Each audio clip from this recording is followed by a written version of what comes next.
Meus irmãos, a paz do Senhor, sejam todos muito bem-vindos. Nós teremos mais 15 minutos de subsídio aqui para a sua aula teológica. Nós fomos direto ao ponto, direto mesmo, aquilo que cai no dia que você for lecionar. Se você é um professor e está utilizando como subsídio essa aula, ou então você que é um aluno, muito obrigado por estar aqui. Hoje, aula de número 11, a salvação não é obra humana. Nós vamos falar acerca de salvação, né, a soteriologia, doutrina da salvação, e também nós iremos falar que ela não é obra humana. Claro que sempre baseado na Bíblia Sagrada. Nós não vamos trazer nada de novo a não ser Bíblia Sagrada. Você que não me conhece, eu sou o presbítero Jimmy Giovanni da Igreja Assembleia de Deus de Camboriú. Claro que eu não falo em nome da igreja, não represento ela, mas eu preciso referenciar meu pastor Zilmar Miguel, que é pastor da Assembleia e também pastor dos Gideões Missionários da Última Hora, presidente dos Gideões Missionários da Última Hora, né? Então é bênção pura. Você que não está aqui, por favor, se inscreva no canal, me ajuda. Eu sei que está bom as aulas quando você comenta e quando você se inscreve. Vamos lá, sem perca de tempo, eu vou olhar para baixo um pouquinho, porque aqui está o meu teleponto. Para você, na lateral aí, vai aparecer com os feitos, mas, segundo a sua misericórdia, nos salvou pela lavagem da regeneração e da renovação do Espírito Santo. Irmãos, só nesse texto áureo aqui que nós temos, ali em 3:5, nós já vamos ter o quê? Muita coisa para falar. Nós poderíamos pegar só esse versículo aqui, para quem é pregador como eu, tem que tomar bastante cuidado. Né? Além de ser teólogo, além de tudo isso, também sou pregador. Então nós gostamos de pegar um texto e às vezes desmiuçar demais. E nós não teremos tempo aqui. O tempo é curto. Mas olha só, esse versículo baseia todo a nossa aula, toda a nossa fé. Lembre-se, texto fora do pretexto não pode ser algo para você arrumar um contexto, né? Texto fora de contexto não é um pretexto. Não é isso que você deve fazer, mas você deve conhecer as Escrituras Sagradas e de uma forma muito rápida entender o que a revelação está aqui. Não existe outra revelação. Eu fico muito pé da vida, eu fico muito perplexo, muito revoltado quando eu vejo aí, né, alguns profetas de internet, por mais que você está no YouTube me assistindo, mas falando as asneiras, besteiras. Fica no texto da Bíblia Sagrada. Tá bom? Nossa verdade prática, a salvação é um ato de graça soberana de Deus pelo mérito de quem? Jesus Cristo. Já estudamos acerca da natureza de Cristo, sabemos quem é, já fomos contra essas heresias e não vem das obras humanas. Não tem como, meu irmão, você fazer nada para que você, eu faço mais, eu canto mais, eu prego mais, eu oro mais, eu limpo a igreja mais, né? Eu cato casca de bala no meio da igreja mais. Não é isso, meu irmão, não é isso que vai fazer você ser salvo, tá bom? Claro que a fé sem obras é uma fé morta. Você precisa fazer as coisas, mas entenda que para a salvação nós não estamos falando de galardão, nós estamos falando daquilo que Cristo nos entregará, que será as novas celestiais. Irmãos, tem inclusive do lado ali, te convidando, você que não é de Camboriú, não é de Santa Catarina, venha até os Gideões Missionários da Última Hora, vai ser um prazer, me procura ali, vou estar por ali, vai ser um prazer conhecer vocês. Irmãos, o nosso primeiro tópico de introdução, eu tenho bastante coisa só na introdução para trazer para vocês. Então eu vou ter que aqui ser bem rápido. Vou ler alguns pontos aqui e nós vamos desmiuçar.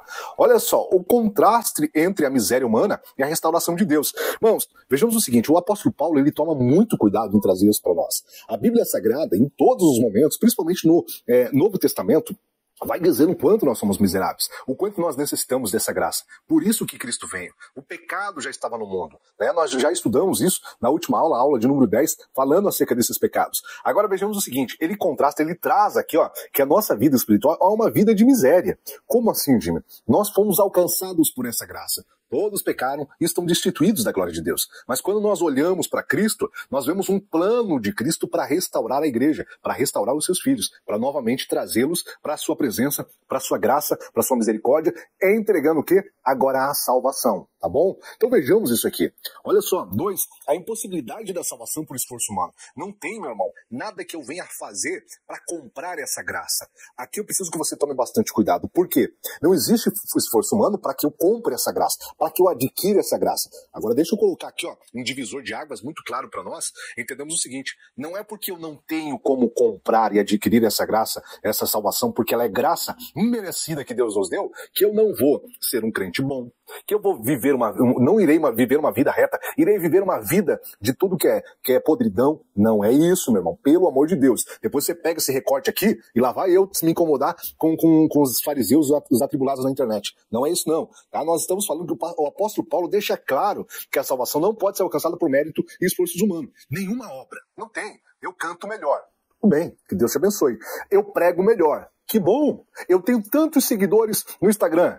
Que bom. Mas isso aí, em nenhum momento está condicionando a sua salvação, então está dizendo que você é mais crente, mais salvo do que aquela irmãzinha que talvez não tenha conhecimento, não tem o aparato da tecnologia. Amém até aqui? Então entendamos isso. Jimmy, mas eu tenho que viver uma vida cristã? É claro, meu irmão, sem sombra de dúvidas, nós precisamos ter uma vida reta, íntegra com Deus, mas não são pelos nossos esforços. Vamos lá, a necessidade da intervenção divina. Irmãos, aqui nós só estamos na introdução, mas o apóstolo Paulo, a nossa lição, a Bíblia Sagrada, ela vem trazendo mais e mais. Se eu for pegar depois ali na Bíblia, né, dentro de uma sala de aula, irmãos, na escola bíblica dominical, o professor tem um tempo muito maior para poder entrar em textos, ler textos, e aqui eu não tenho, então eu peço tua compreensão. Mas vejamos o seguinte, ó, o texto ele traz para nós o nosso estado espiritual, nem mesmo desejamos a salvação. Irmãos, nós não desejamos, nós somos pecadores. A nossa natureza humana, ela quer as coisas deste mundo. Ela quer o Netflix, ela quer dormir às 9 horas da noite, apesar que você não dorme 9 horas da noite, você não vai pro culto, porque é isso mesmo. Porque eu sou preguiçoso, eu não vou falar por mim, eu vou falar por ti. Aí eu não acordo de madrugada, não é porque eu sou preguiçoso. Então, a minha natureza e a tua natureza, ela precisa do quê? Daquilo que a Bíblia Sagrada diz, né? E o Espírito Santo estará, e você ouvirá a voz que está por trás de ti dizendo, este é o caminho, andai por ele, sem desviar nem para a direita nem para a esquerda. Porque a nossa natureza necessita do Espírito Santo, da intervenção divina, para que nós estejamos ali sempre seguindo na presença de Deus e alcançar essa graça. Dependência total da graça de Deus. Não tem ninguém que possa chegar aqui, desculpa, meus irmãos, você pode ser pastor-presidente, você pode ser líder, você pode ser arcebispo, você pode ser o Papa dentro do Vaticano, você pode ser quem você quiser dentro do Evangelho. Você não vai conseguir fazer nada, você é dependente da graça de Deus. Amém? Nós somos dependentes da graça de Deus. Unicamente dependente da graça de Deus. Tá? E o porquê que isso nós precisamos entender? Porque nós, quando reconhecemos isso, a igreja, quando reconhece isso, ela consegue compreender e ficar mais na dependência de Cristo. É por isso que eu oro, meu irmão. Porque eu sou ruim. Minha natureza é ruim. É por isso que eu busco a Deus. É porque se deixar, eu me esfrio. Se deixar, você desvia. Você já viu aquela pessoa que ela precisa estar inserida em tudo. Ela precisa estar junto com crente, junto com pessoas. Porque se ela ficar um pouquinho sozinha, ela já desvia, ela já vai na cabeça dos outros. Então é isso que é importante, dependência de Cristo. O que é dependência, meus irmãos? Dependência é aquele negócio que eu dependo 100%. Hoje, você não depende do seu emprego para você viver, do dinheiro que você recebe para você poder pagar as contas. Se você perder o seu emprego hoje, e daí? Como é que fica? Não vai te desesperar? Você não vai precisar tentar achar outra dependência? Já viu uma pessoa, quando ela está lá no mundo, ela é dependente daqueles vícios, ela depende daquilo, ela faz de tudo para alcançar? É isso mesmo, é uma dependência, mas aqui nós estamos falando de algo bom, nós estamos falando da graça, nós estamos falando do Espírito Santo, nós estamos falando de Jesus. Isso é a nossa introdução, tem muito mais, eu falei para vocês que era bastante coisa mesmo. Vamos lá. O primeiro tópico vai falar acerca da salvação sobre a graça de Deus. Nós já falamos um pouquinho aqui na nossa introdução acerca dessa dependência, acerca dessa graça, acerca da intervenção divina, e agora no nosso tópico 1, que diz a salvação sobre a graça de Deus, ele vai nos trazendo tudo isso. No slide de vocês, está aqui bem claro, a condição espiritual da humanidade sem Deus. Irmãos, o crente sem Deus, ele é nada. Se eu e você não tivermos aninhados na presença de Deus, estivermos buscando nessa presença e nessa graça, irmãos, nós não conseguimos. O apóstolo Paulo, ele sabia disso. O apóstolo Paulo, quando não conhecia a Cristo, não conhecia a Deus, não conhecia o Evangelho, era perseguidor, ele sabia muito bem dessa condição espiritual, ele não estava condicionado a nada, só que no momento que ele reconhece, ele tem um encontro com Cristo, agora ele começa a ter a dependência. Ele tem dependência de Cristo. Olha lá, 2, as expressões que descrevem o estado pecaminoso. Nós temos aqui, mortos em ofensas e pecados, irmãos. Está lá, nós temos o verso 1, que vai trazer para nós aqui, depois você lê com calma, que nós já estamos mortos pelo pecado. Estamos condicionados à morte. Né? O salário do pecado é quem? A morte. Então vejamos o seguinte, amados, nós estamos nessa condição. Não tem como eu achar que eu vou viver uma vida salva, uma vida com Cristo, se eu estou inundado em pecado. Não tem, é incompatível, é impossível, tá? Andar segundo o curso deste mundo, se você é aquele crente que acha que pode fazer de tudo, tá tudo certo. Eu posso fazer o que eu quiser. Desculpa, eu sou assembleiano roxo, Mas eu não estou falando de uso e costume. Eu não estou falando de doutrina de terno, gravata, sai, de cabelão. Não, eu estou falando do quê? Eu estou falando do mundo que está ditando regra e tem igreja que está caindo, tem crente que está caindo. É isso que eu estou falando para você, que nós precisamos o quê? Debater. Segundo potestade, irmãos, o que tem de potestade aí, ó, nesse mundo? Nesse momento tem inimigos furiosos porque você está aqui. Tem inimigos furiosos para que eu e você não venhamos vencer, para que eu e você não venhamos ter uma vida com Deus. São o quê? São estados de uma vida pecaminosa que vem o quê? Afastando nós da presença de Deus. Do espírito que agora opera nos filhos da desobediência. Andávamos no desejo da carne. Eu já falei disso aqui. Então, quando nós compreendemos isso, nós vamos entendendo que esses são os pontos fracos que nós precisamos cair fora, que nós precisamos debater para termos uma vida com Deus. No 2 aqui, ainda, a salvação sobre a graça de Deus, diz o seguinte, olha, ela vai trazer a metáfora da morte espiritual. Lembra lá de Adão e Eva, lá no paraíso? Lembra de tudo aquilo que aconteceu lá? Se você comer do fruto, você não morrerás, certamente não morrerás. Olha aqui, irmãos, o inimigo enganando o crente, dizendo, você pode fazer qualquer coisa que você não vai morrer. Você pode pecar, você pode fazer isso, você pode adulterar, você pode prostituir, tá tudo certo. Não, crente. Pelo amor de Deus, você já está morto espiritualmente. E é isso que eu e você precisamos entender. Separação entre Deus. Pecou, meu irmão. Tem um muro na tua frente que precisa Cristo vir, através do Espírito Santo, nos convencer e tentar derrubar isso aqui para que você possa tomar graça de volta. Não ache que você vai pecar e vai andar se andando com Cristo novamente. Não fala, irmãos, falando em língua, vivendo uma vida aí de podridão, achar que está tomando ceia, não tem como. É uma separação muito grande entre nós e Deus. A ação do Espírito Santo na salvação é o Espírito Santo que vem, que nos convence, que atua para que eu e você possa voltar para a presença dele e estar novamente na presença dele. A graça como o único meio de salvação, se não for a graça, se não for Cristo ter o Filho unigênito, o Verbo que era Verbo, o Verbo que estava com Deus, a se fazer carne e estar conosco, meus irmãos, nada disso adiantaria. E é isso que nós podemos ver aqui. Essa é a graça imerecida. Qual que é a importância de nós entendermos essa metáfora e a aplicação prática aqui que eu trouxe para vocês também? Porque se eu não compreendo que é uma vida de morte espiritual, se eu peco e não morro, tá tudo certo. Sabe por que eu e você pecamos, irmãos? É porque nós não morremos de imediato. Você lembra daqueles versículos, daqueles testemunhos que nós ouvimos falar? Eu me lembro muito disso. Quando eu era criança, eu via, olha, tinha alguém que foi lá, tomou ceia, e alguém se levantou, não toma ceia, porque senão você vai morrer. A pessoa foi lá, tomou ceia, foi lá, daqui a pouco estava lá no velório, morreu, literalmente morreu. E daqui a pouco o cadáver levantou, vomitou, porque o sangue de Cristo não iria levar para a morte. Já ouviu esses testemunhos? Irmãos, vejam o seguinte, eu e você só pecamos porque nós estamos o quê? Porque nós somos sem vergonhas, fracos. Mas quando nós olhamos para o Evangelho de Cristo, nós podemos reconhecer a graça e a misericórdia de Cristo. Nós vamos ter aqui, ó. Estou trazendo para vocês, não vai dar tempo, irmãos, de nós debatermos tudo isso aqui, mas o 3 ainda, a exegese dos versículos 8 e 10, que vai trazer a salvação pela graça mediante a fé, está lá em Efésios capítulo 2, 8 ao 9, isso aqui é lindo quando nós conseguimos compreender, conseguimos olhar. Salvação não é por obra, não vem pelas obras para que ninguém se glorie, é isso que eu estou te falando.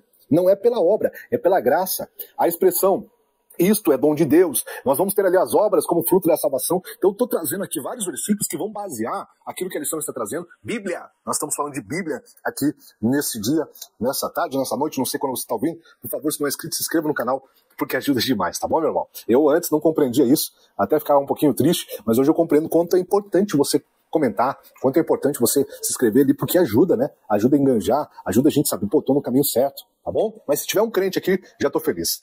Soteriologia, inadequadas da atividade. O que é soteriologia, amados? O que é essa soteriologia? Para quem não conhece o estudo da salvação, vai trazer o que? Um estudo acerca dessa salvação. Agora nós vamos ter vários estudos inadequados, para não falar hereges, para não falar doutrinas erradas, pecaminosas que nos traz aqui. Não é brincadeira, mas para você poder compreender o que é soteriologia, nunca ouviu essa palavra, talvez você seja aluno, às vezes não sabe qual que é o maior erro do professor. O maior erro do professor é achar que o aluno já sabe, que achar que aquilo ali é simples. E às vezes é aquela fagulhazinha que acende ali, compreendi. Eu faço muito aula para concurso público, dou aula em outras instituições também, isso é secular, não só de teologia, e eu às vezes acho, não, isso aqui é simples. Quando eu olho, não é simples não, o aluno precisa. Então comenta aqui, porque eu quero te ajudar. Doutrina da reencarnação, amados, aqui tem bastante pano para manga. Bastante coisa mesmo, não vai dar tempo de nós se atentarmos em todos, mas olha o seguinte, nós vamos ter a reencarnação, uma crença antiga lá do hinduísmo, budismo, jainismo, kissismo, que são doutrinas japonesas, chinesas, que eles vão trazendo essa reencarnação. Acredita que morre e depois se reencarna, um corpo novo. Já ouviu aquela expressão, isso muito conhecida me fugiu eu acho que é no budismo, se eu não me engano, me fugiu a religião, né? O kardecismo fala muito disso aqui, né? Os kardecistas, o espírita, tá até aqui pra mim, aqui, ó, espírita, fala muito disso, ó, você morre hoje, nasce uma pessoa nova, nasce e vai regenerando, e vai ser... Mano, eu confesso pra vocês, se isso é verdade, você bem, eu era mais 1000 vezes pior do que eu sou hoje. Porque, irmão, eu olho pra mim hoje, eu não vejo graça nenhuma. Eu só vejo pecado. Eu tenho que me esforçar para estar na presença de Deus. E desculpa, crente, não engana não. Você é a mesma coisa. Você é a mesma coisa. Não acha que só porque você tem terninho aí, que você canta bem, que você é diferenciado. Você é igual eu. Somos iguais. Pecadores demais. Então imagina como que nós não seríamos lá atrás, lá no passado. Agora vejamos o seguinte, essa reencarnação, a ideia central é que a alma passa por ciclos, irmãos. A nossa alma é uma. Morreu, acabou. Se tu não for crente hoje, crentinho, ô crente, ô meu irmão, para de ouvir essas bobagezinhas que tem na internet, desses crentes que até dá raiva, irmão. A Bíblia diz, irei, mas não pequeis, até dá raiva. Essas podridões que nós estamos ouvindo aí, se você não for crente hoje, se Cristo voltar agora para mim e para você, você não vai ser crente nunca mais. Nunca mais. E tu sabe onde nós iremos. Eu não vou, eu vou pro céu. Amém? Vai pro céu, meu irmão? Ô, glória. Ó, a salvação pelo próprio esforço. Essa reencarnação, ela traz isso. Ela propõe que a salvação, ou liberação, é alcançada pelo esforço, pessoal, através de múltipla vida. Eu me esforço hoje. Eu me esforço. Eu tô ali, ó. Tô lutando. Morri. Agora eu venho numa outra vida, vou ter que ser melhor que aquela outra vida, irmão. Sei vocês, acabei de falar isso aqui. Se for desse jeito aí, eu devo... Não, graças a Deus que eu não creio nisso. Graças a Deus que você não crê nisso. E olha o que eu tô trazendo pra vocês, grafado aqui, ó. Essa ideia é antagônica, antibíblica. Não é bíblica, né? A Bíblia afirma que a salvação é um dom de Deus, recebido pela graça mediante Jesus Cristo. Efésios capítulo 8, capítulo 2, versículo 8 ao 9. Se você gosta de Bíblia, tá aí. Tá bom? Vamos lá. Reencarnação antibíblica, aquilo que eu acabei de falar para vocês. A Bíblia rejeita claramente essa heresia, essa doutrina do budismo, do hinduísmo, do espiritismo. Né? Ela rejeita demais. Nós estamos falando do quê? Quando nós olhamos aqui, lá em Salmos 78, verso 39, afirma que o ser humano é mortal e não retornava à vida após a morte. Hebreus 9, 27, João 9, do 1 ao 3, vai trazer versículos que vão debater e vão contra a reencarnação. Salvação em Cristo Jesus, irmãos. Se nós não cremos nessa reencarnação, nós estamos falando agora da salvação em Cristo Jesus. É Cristo que nos salva, é Ele que nos compra. Eu creio que é uma vida, morreu, deu, só existe o pós-morte para nós que cremos. Por quê? Porque nós estamos falando aí de uma outra vida, né? Da vida eterna, mas não da reencarnação. Não da reencarnação. Amém? E é Cristo que nos salva, é Cristo que nos compra, e é através dele que nós somos salvos.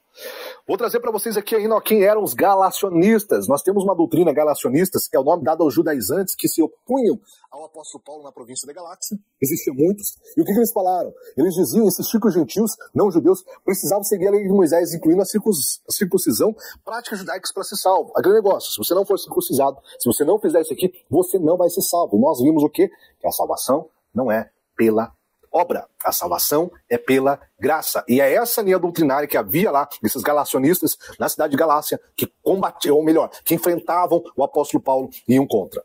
Aqui nós vamos ter o conflito do apóstolo Paulo. O apóstolo Paulo veio confrontando tudo isso, veio quebrando essa doutrina dos galácias, mostrando para todos eles aqui, ó, que não havia, não é condicionado, não era verdadeiro o que eles estavam falando. O apóstolo Paulo até vem lá em Gálatas capítulo 1, 7, vem dizendo que qualquer um deles que estavam pregando outro evangelho que não era verdadeiro. Amém?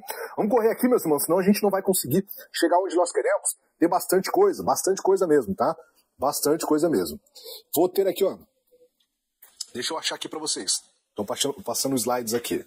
Vamos ali, ó, o islamismo. Primeiro ali, ó, o islamismo. Salvação por mérito. O islamismo, ele acredita que a salvação ela é feita por mérito. Aquilo que eu faço, aquilo que eu ajudo as pessoas, aquilo que eu vou galgando na cerca. Lembre-se, se eu falo de qualquer visão, o dia que você ouvir isso aqui, você está falando do quê? Você está falando de obras. E quando nós falamos de obras, o islamismo prega muito isso, nós já estamos quebrando. Lá no Alcorão, eu não conheço, mas está lá no Alcorão 13, 22, 23, vai trazendo essa balança das boas novas, né? O Alá e os pecadores, o Alcorão afirma repetidamente que Alá não ama os pecadores, apenas os piedosos. Novamente, piedosos, está falando de obra. Nós não cremos na obra.